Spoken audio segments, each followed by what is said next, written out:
these are the various centers of the same movement, although the number can differ, and that is dependent on many factors. For example, the Rajasthan had the panchayat elections till 11th of this last month.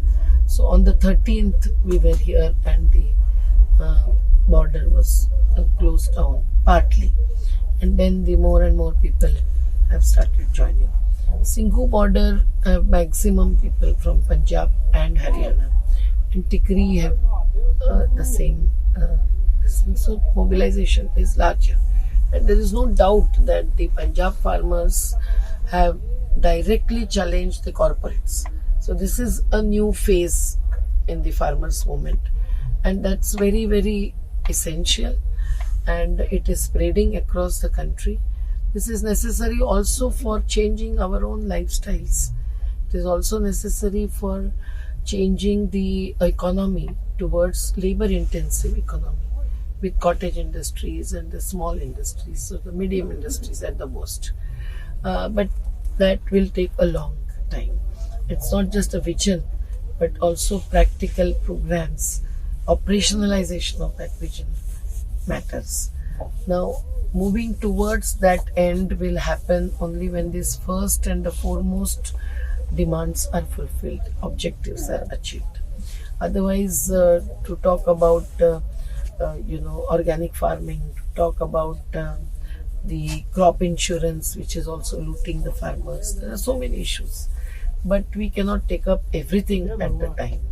Every movement has a broader vision, but concretizing the vision into specific issues which are immediate and urgent, and also the long-term ones, is always necessary, and that's what is happening.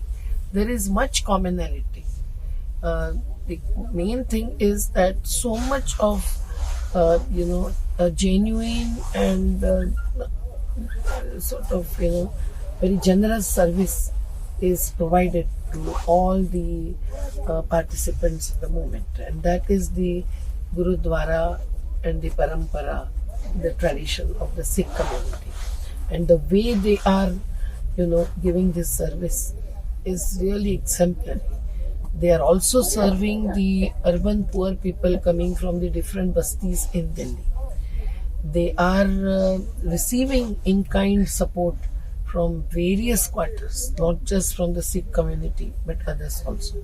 And there are doctors to shopkeepers and everyone who has become an active supporters of the movement.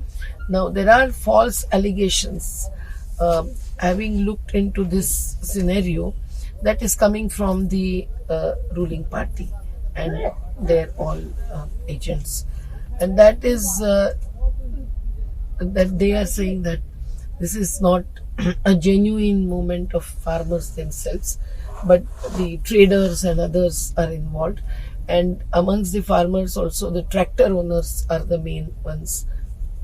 Now, they can always be at the forefront. No one can stop them from fighting, because they also feel injustice done to them. They are there, otherwise why should they be there if they are well established? And although the tractors are used for blocking the borders, after the police or the administration stopped them, not otherwise. It is necessary to understand that the 70% of population families in our country are dependent on farming, and not less than 70% have only a small land holding with which they cannot manage their life and livelihood, education of children and other basic needs included. So it is the mix of the marginal to large farmers.